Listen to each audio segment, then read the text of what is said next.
Pour quelle raison? Mais aucune raison, et il n'était même pas avisé de l'annulation de son rendez-vous.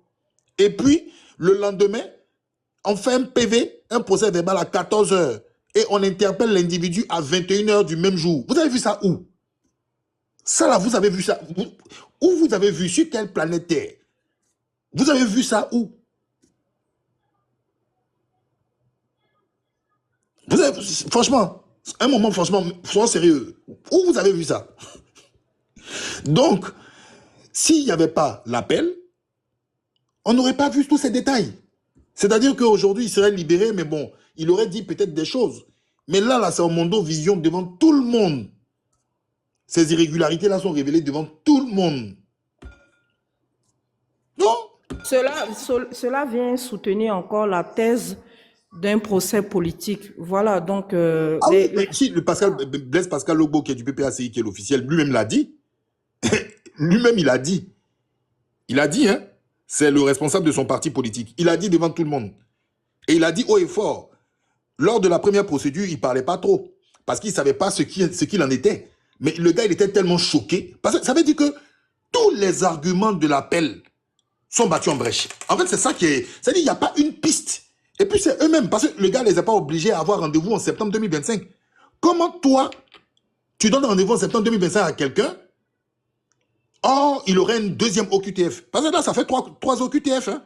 Parce qu'ils ont admis avoir envoyé, c'est-à-dire avant qu'il aille au commissariat, là, il y avait déjà un OQTF. Mais tu envoies un OQTF à quelqu'un, tu dis que la personne est avisée, la personne n'a jamais reçu le document, tu n'as pas l'élément de l'accusé des réceptions. Parce que quand tu envoies, ce n'est pas recommandé.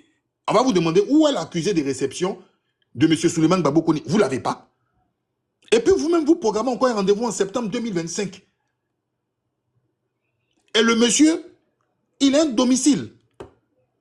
Le pire, c'est qu'il a un domicile à son nom, avec une adresse, où il paie, avec ses quittances de loyer qui ont été données, avec ses factures qui sont payées. Donc, ce n'est pas pour dire que c'est un clandestin, il est caché quelque part.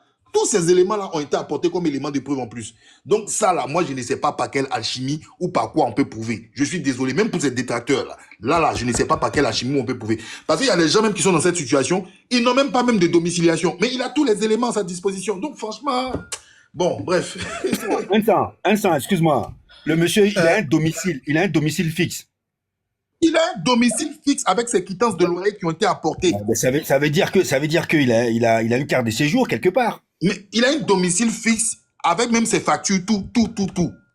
Je l'avais dit, on a évoqué le renouvellement et pendant le renouvellement, ils n'ont pas renouvelé. Quand on ne te renouvelle pas, tu n'es pas en situation régulière. J'ai parlé de ça depuis le début, j'ai dit, si Nina elle est là, elle peut témoigner. Je disais, tout le monde me traitait de menteur. Parce que je trouvais qu'il y avait des incohérences. C'est pas possible. En France, ici, si tu n'as pas de papiers, tu peux avoir un domicile, tu peux pas avoir des quittances, c'est pas possible. Voilà, donc... D'autres vont dire qu'il a trafiqué. Bon, allez prouver s'il a trafiqué. Comme vous voulez évoquer toutes les pistes. Mais pour l'instant, il a un domicile fixe. Il a une adresse, une domiciliation, et il a des factures à son nom. Il paie régulièrement. Ses quittances de loyer ont été envoyées. J'ai dit qu'il avait déjà une carte de séjour. Les gens m'ont dit tu es un menteur. Les cartes de séjour, on peut en disposer dans différents facteurs. Il y a des motifs. Oui. Voilà. Oui. Il n'est pas expulsable. Ça, c'est clair. Donc, sur ce point-là... Il a son enfant qui est scolarisé ici. Et son enfant n'est pas à la rue. C'est pas pour dire qu'il ne donne pas. C'est-à-dire si on veut même prouver même des sources même pour pouvoir s'occuper de son enfant, tous les éléments sont là. En fait, il y a... Bon. Bref. S'il vous plaît, monsieur. Cette affaire de... Excusez-moi si je reviens là-dessus, hein, voilà, pour clarifier. Cette affaire de fichier S, au fait, je n'ai entendu ça nulle part. Au fait, je dénonçais son arrestation brutale. J'ai dit, mais on l'a interpellé comme si c'était un fichier S. Pourtant, les vrais fichiers S sont libres en France. On a vu les frères Kouachi et autres, Amédi, Koulibaly et autres. Pourtant, comment il s'appelle Souleymane Koné n'a rien fait de mal. Donc, cette affaire de fichier S, je n'ai entendu nulle part. C'était dans ma propre tête. J'ai fait une analyse dessus. Donc, ça m'est revenu bizarrement, comme si j'avais entendu ça quelque part. Pourtant, non. J'ai entendu ça dans ma propre tête. Et je dénonçais son arrestation arbitraire et illégale. Voilà. Parce que quelqu'un qui a quand même un enfant sur le... C'est la première fois que j'entends en France, quelqu'un qui a un enfant sur le territoire est susceptible d'être expulsé. J'ai jamais vu ça. Ça, c'est une machination. Non, ça peut arriver. Hein. Ça peut arriver. Tu as des gens qui peuvent avoir des enfants. Ah bon, j'ai jamais entendu. Mais il faut avoir un motif. Le problème, c'est qu'il n'y a pas de motif. Pour le cas Gbagbo Koné, il n'y a pas de motif. Il n'y a pas de motif. C'est quoi le leitmotiv? Aujourd'hui, là, si on parle nous tous là, on va dire c'est quoi le leitmotiv? Vous allez dire c'est parce qu'il n'a pas ses papiers. Mais il a entamé une procédure, il a une convocation. La convocation a été annulée. Il a des avocats. Ils vont donner les explications qu'il faut parce que le client n'a pas été informé en tant que tel. Quand il y a une annulation de ton rendez-vous, il faut que tu prennes connaissance de cela. Sinon, pour toi, le rendez-vous, il est toujours maintenu. Maintenant, comment se fait-il que à 14 h, les gens annulent son truc la veille, le lendemain à 14 h, ils sont là, et puis ça à 21 h, on l'interpelle, et il y a un procès verbal de 14 h. En fait, ça ne marche. En fait, c'est bricolé. En fait, il n'y a rien de logique dedans. Et quand on l'interpelle sans convocation, on le brutalise. Avec brutalisation, il y a les séquelles. Il n'y a rien qui cloche. Il est pris en photo et tout ça. Pour interpeller quelqu'un, bon, on peut, franchement, bon. Bref. Moi, je suis vraiment étonné quand même de voir aujourd'hui la France qui est décrit comme étant un pays de liberté d'expression est en train de se comporter comme les pays d'Afrique. Et on ne sait pas s'ils sont contaminés par le virus de vices de procédure judiciaire et aussi de la manipulation judiciaire. Moi, je vois, quand je regarde un peu l'expression faciale de l'avocat et tout ce il vient de donner comme un peu d'éléments de réponse par rapport à la procédure qui est en cours. Donc, je vois que nécessairement à 15 h heure de Paris, véritablement nos frères Gbagbo Koné pourra retrouver la liberté. Après quoi, ils vont continuer la procédure pour l'annulation de l'OQTF dont il est question. Donc, force à tous, on reste tous mobilisés. Comme on le dit, il y a la main noire qui est derrière. Avant-hier, quand la procédure se passait, j'avais eu l'information comme quoi l'ambassade était derrière aussi. Bon, aujourd'hui, ça vient d'être confirmé aussi par sous le Paris, comme quoi l'ambassade avait émis une lettre de laisser-passer, étant donné que son passeport était expiré. Le laisser-passer a été mis le samedi dernier. C'était précipité là, le laisser-passer, ça je vous confirme. Pourquoi on le rapatrie le dimanche? Le samedi pour le dimanche. Mais il a son passeport en plus, hein, parce que d'autres aussi disent que il a son passeport. Exactement. Ça a échoué. Il a son passeport. Donc, il a son passeport qui s'expire en 2028 ou 2029.